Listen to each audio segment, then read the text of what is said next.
नगीना सांसद चंद्रशेखर आजाद ने सरकार पर निशाना साधा। रविदास जयंती पर अवकाश न होने पर उन्होंने नाराजगी जताई। संत श्री रविदास जयंती के अवसर पर संत शिरोमणि रविदास मंदिर में दर्शन पूजन करने हेतु नगीना सांसद चंद्रशेखर आजाद पहुंचे। इस दौरान उन्होंने गुरु के चरणों में शीश नवाया। वहीं इस दौरान उन्होंने मीडिया से बातचीत में कहा कि यूपी सरकार ने रविदास जयंती पर अवकाश न करके अपमान करने का काम किया है और हम लोग ये अपमान नहीं भूलेंगे।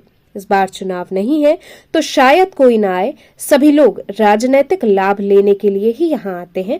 संत रविदास के प्रति इनका कोई सम्मान नहीं है। सरकार संत रविदास में आस्था रखने वालों का अपमान कर रही है। वहीं महाकुंभ को लेकर चंद्रशेखर आजाद ने कहा कि 300 किलोमीटर तक लोग जाम में फंसे हैं। सरकार महाकुंभ के आयोजन को कराने में विफल है। ये डिजिटल कुंभ नहीं, डिजिटल लूट है। यह आस्था का अपमान है। प्रधानमंत्री चैन से सो रहे हैं और लोग परेशान हैं। समय आने पर जनता जवाब देगी। मौत के आंकड़ों पर उन्होंने कहा कि अधिकारियों ने कहा कि सिर्फ भगदड़ हुई है। मैंने एडवर्टाइजमेंट वाले मुख्यमंत्री नहीं देखे। कुंभ में स्नान को लेकर चंद्रशेखर आजाद ने कहा कि मन चंगा तो कठौती में गंगा। जिस तरह की व्यवस्थाएं हैं, लोगों के मन में पैदा हो गया है कि वो वापस आएंगे कि नहीं। राहुल गांधी के कुंभ स्नान को लेकर उन्होंने कहा कि वो उनकी आस्था है। वीआईपी कल्चर मुख्यमंत्री की देन है।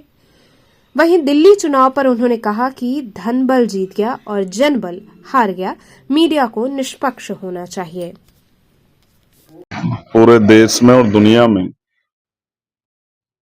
जगत गुरु सतगुरु रविदास महाराज जी की जयंती का प्रकाश पर्व है। बहुत सारे जगहों पर नगर कीर्तन होगा, बहुत सारी जगह शोभा यात्राएं निकलेंगे और धार्मिक आयोजन को अच्छी तरह से जो उसका वो कल का दिन अच्छा बीत जाए, ऐसी भी मैं प्रार्थना करता हूं। लेकिन मैं यहाँ ये भी कहूंगा कि उत्तर प्रदेश की सरकार ने जिस तरह से कल के दिन पेपर करवा के और अवकाश ना घोषित करके और स्पेशली कोई इस तरह के जो है निर्देश ना देके कि वो इस आयोजनों में प्रशासन और पुलिस और तमाम तरह से जो है हर विभाग जो आगे बढ़ चढ़ के जो इस आयोजन को कामयाब कराए, ऐसी कोई जो निर्देश उत्तर प्रदेश सरकार ने नहीं दिए। इससे स्पष्ट होता है जब उन्होंने छुट्टी भी नहीं रखी, क्योंकि कई स्टेट ने रखी है, पंजाब ने रखी है, मैं पंजाब सरकार का धन्यवाद दूंगा। उत्तराखंड ने रखी है, उत्तराखंड सरकार का भी धन्यवाद दूंगा, वहां के मुख्यमंत्री जी का। लेकिन यहाँ जो मुख्यमंत्री हैं जो अपने आप को साधु कहते हैं, तो दुनिया के इतने बड़े संत के प्रकाश पर्व पे अगर अवकाश भी घोषित नहीं किया और पेपर करा के जो है अपमान करने का काम कर रहे हैं, तो हम लोग इस अपमान को भूलेंगे। ये जो अपमान, क्योंकि वो हर साल आते हैं, इस बार चुनाव नहीं है, शायद ना आए, प्रधानमंत्री जी भी आते हैं, वो भी आते हैं, लेकिन मुझे लग रहा है क्योंकि अभी चुनाव नहीं है उत्तर प्रदेश में, तो शायद इस बार ना आए। इससे स्पष्ट होता है कि वो सिर्फ राजनीतिक फायदे के लिए ये नाटक करते हैं यहाँ के। अगर उनकी जरा से भी आस्था है, उनमें सम्मान होता, इतने बड़े संत जिनका पूरी दुनिया में नाम है, जिनके पूरी दुनिया में प्रचार है, पूरी दुनिया से यहाँ का लोग आएंगे, देश विदेशों में उनकी जो है प्रकाश पर्व मनाया जा रहा है। लेकिन यहाँ की सरकार ने जिस तरह से जो है अपमान करने का काम किया, मेरा मन दुखी है। जब हम अधिकारियों से बात करते हैं तो वो मना कर देते हैं। मैंने आज हाउस में भी उठाया कि नई परंपरा नहीं शुरू कराएंगे, लेकिन अन्य धर्मों को तो जो है आप आर्थिक मदद भी कर रहे हैं और पुलिस लगा के, सारा व्यवस्था लगा के, अधिकारियों को लगा के वो आयोजन सफल भी करा रहे हैं। तो इसका मतलब आप जो सतगुरु रविदास जी महाराज में, जो संत कबीर जी में, जो भगवान बुद्ध में आस्था रखने वाले जो लोग हैं, उनकी भावनाओं का सम्मान नहीं करते। आप उनकी भावनाओं को आज जो है आपने नीचा दिखाने का काम किया।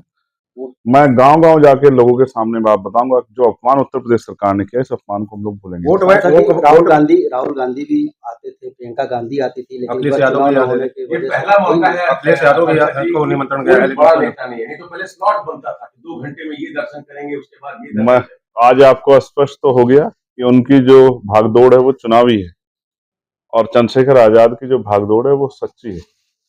वो इन महापुरुषों के त्याग, बलिदान, संघर्ष और योगदान के प्रति वो समर्पित भावना है और इनकी बाकी लोगों की भावना राजनीतिक है।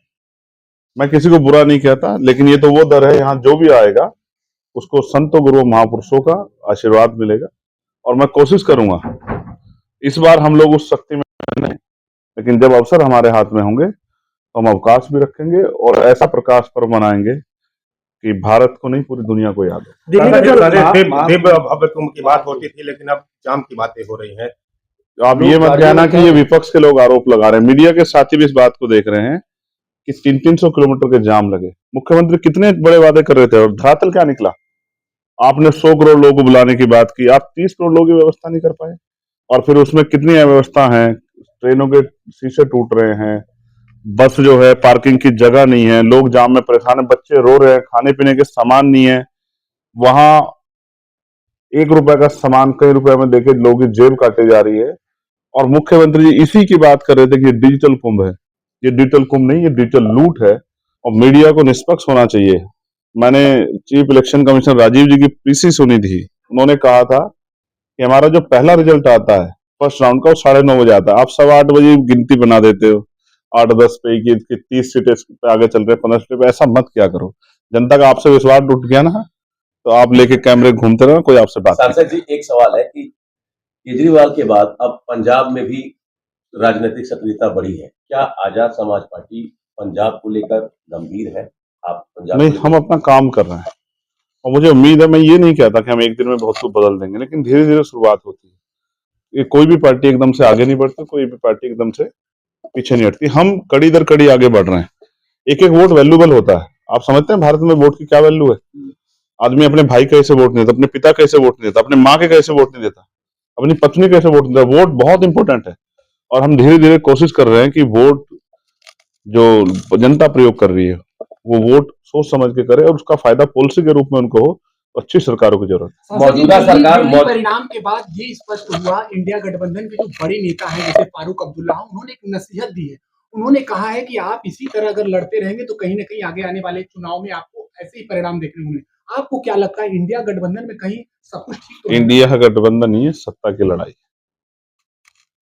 हरियाणा भी आपने देखा और दिल्ली भी देखा, सिर्फ सत्ता की लड़ाई। और महाराष्ट्र में भी आपने देखा, उत्तर प्रदेश के एक दल को जो इसी अलायंस का हिस्सा था, किस तरह से उनको अपमानित किया गया। ये सब आपने देखा, मैंने भी देखा और दुनिया भी देख रही है कि संविधान को बचाने की बात करने वाले लोग सिर्फ कुर्सी पे बैठने का प्रयास कर रहे थे। और वो कुर्सी जो है, जब वो वाला चुनाव खत्म हो गया तो स्टेट की कुर्सी पे अपने अपने आप आगे बढ़ने का प्रयास कर रहे हैं। इससे जनता का शायद भला ना हो। बाबा साहब को लेकर जो मौजूदा सरकार है वो बहुत गंभीर दिख रही है। वो बाबा साहब की चर्चा बार बार करती है और आरोप कांग्रेस पर लगाती है कि बाबा साहब का सम्मान कांग्रेस के समय में नहीं हुआ। हम बाबा साहब के सम्मान करने वाले लोग हैं। मुख्यमंत्री भी बार बार कहते हैं, यूपी के, और नरेंद्र मोदी जी भी करते हैं। ठीक है, आपका क्या विचार है कि क्या वाकई एनडीए गवर्नमेंट कल का जो अवकाश नहीं है और कल के लिए जो निर्देश नहीं दिए गए, ये इस बात का उदाहरण है कि वो बाबा साहब का या संतों का कितना सम्मान करते हैं। हाथ कंगन को आरसी क्या और पढ़े लिखे को फारसी क्या, प्रत्यक्ष को प्रमाण की जरूरत नहीं होती। कल का दिन मैं आपको ऑर्डर दिखा दूंगा, उत्तराखंड गवर्नमेंट, वहां भी भाजपा की सरकार है, मैं उनका ऑर्डर दिखा दूंगा। उन्होंने कहा है कि सभी गुरु घरों पे स्वच्छता और उनको सजावट की और उनका इंतजाम जो है अच्छा किया जाए। पंजाब सरकार ने उनसे पहले किया, लेकिन उत्तर प्रदेश की सरकार सिर्फ एडवर्टाइजमेंट करते ही रह गई। और पेपर करा रहे हैं, पेपर करा के जो है बच्चों को इन्वॉल्वमेंट करके, उस तरह से उनकी हमारी धार्मिक आस्था को ठेस पहुंचा के, अपमान करके जो है तमाशा देखने वाले मुख्यमंत्री को मैं आपसे आज वादा करता हूं कि मैं ये बात लेके कमजोर वर्गों के बीच में जाऊंगा कि उत्तर प्रदेश की सरकार ने कैसे हमारी आस्था का और हमारे धार्मिक उत्सव का मजाक बना, कैसे हमारे सदगुरु रविदास जी महाराज का अपमान किया। लेकिन यही मुख्यमंत्री तो कहते हैं कि कुंभ में जो भगदड़ हुई, इसके पीछे लोग पहले से पहले दिन से ही साजिश करने में लग गए थे। कहाँ के फिर मुख्यमंत्री अगर साजिश नहीं रोक पा रहे हो तो क्यों कुर्सी बैठे चिपक के? छोड़ दो कुर्सी, किसने रोका है?